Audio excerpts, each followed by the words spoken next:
వటసావిత్రి పౌర్ణమి వ్రతం భారతీయ ధార్మిక సంప్రదాయాలలో అత్యంత పవిత్రమైన వ్రతాలలో ఒకటి. ఈ వ్రతాన్ని ఆచరించే స్త్రీలు సావిత్రి దేవిగా భావించి తాము కూడా ఆమెవలె ధైర్యవంతులు, భక్తిశీలులు, సతీపరాయణతను పాటించేవారే ఉండాలనే సంకల్పంతో ఈ వ్రతాన్ని అనుసరిస్తారు.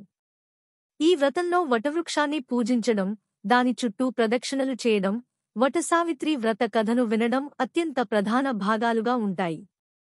ఈ కథను వినడం వల్ల కలిగే ఫలితాలు ఎన్నో భౌతిక, ఆధ్యాత్మిక మరియు కుటుంబపరమైన శ్రేయస్సును మానవ జీవితం పొందేలా చేస్తాయి.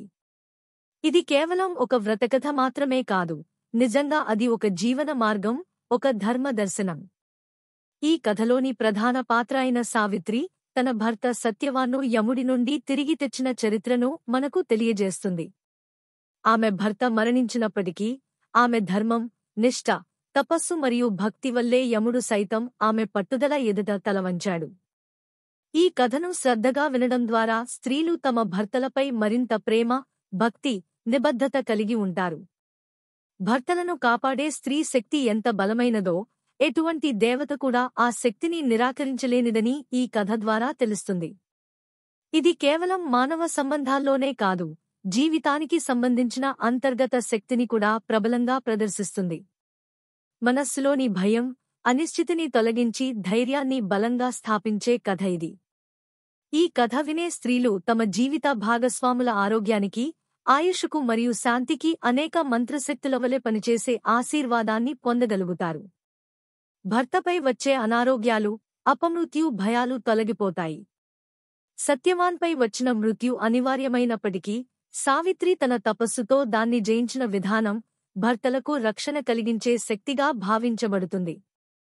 ఈ కథ వినడం వల్ల స్త్రీల్లో భర్త పట్ల ప్రేమ, విశ్వాసం, సేవా భావన పెరిగి వారి మధ్య బంధం మరింత బలపడుతుంది.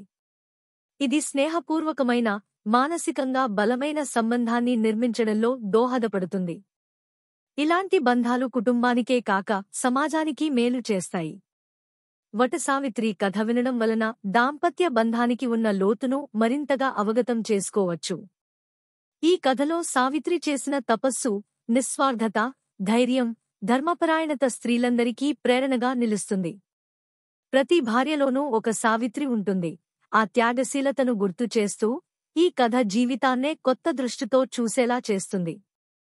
కథ వినడం ద్వారా వారు తమ జీవితాన్ని ఒక ధార్మికతతో, ధైర్యంతో, భక్తితో నింపుతారు. ఇది కేవలం ఒక వ్యక్తిగత ప్రయోజనమే కాకుండా కుటుంబ సభ్యులందరికీ మంగళకరమైన శుభఫలితాలు కలిగిస్తుంది.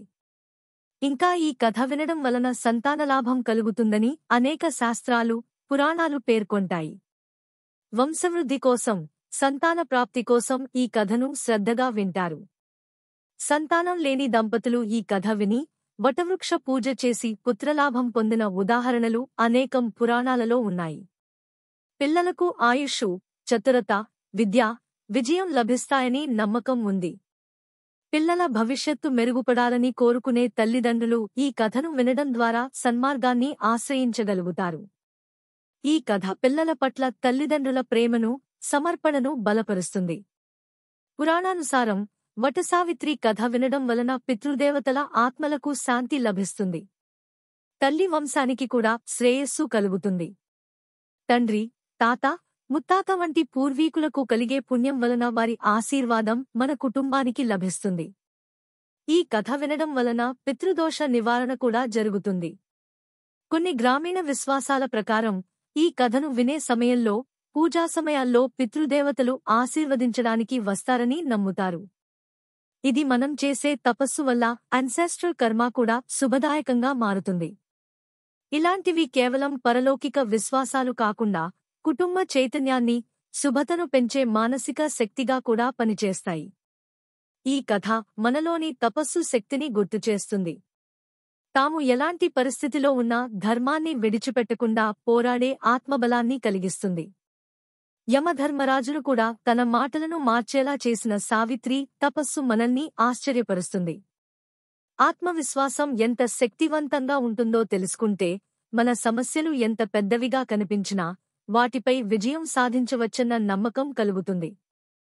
ఈ కథను వినడం వలన మనలో ఉన్న లోపాలను దూరం చేయడమే కాకుండా జీవితానికి అవసరమైన ధైర్యాన్ని, సహనాన్ని, ధర్మాన్ని సాధించడానికి ఉపకరిస్తుంది. స్త్రీలకే కాక పురుషులకు ఈ కథ వినడం వల్ల జీవితం పట్ల మరింత గౌరవం, భక్తి, ప్రేమ అనే భావనలు పెరుగుతాయి. వటసావిత్రి కథ అనేది మనకు ఒక ఆధ్యాత్మిక, సాంప్రదాయబద్ధమైన బోధ. ఇది భర్తభార్యల మధ్య పరస్పర నమ్మకం, ప్రేమ, భక్తి వంటి భావాలను పెంపొందించే కథ. ఈ కథను వినడం ద్వారా ఒక్క స్త్రీ మాత్రమే కాదు, ఆమె కుటుంబమంతా పుణ్యాన్ని పొందగలుగుతారు.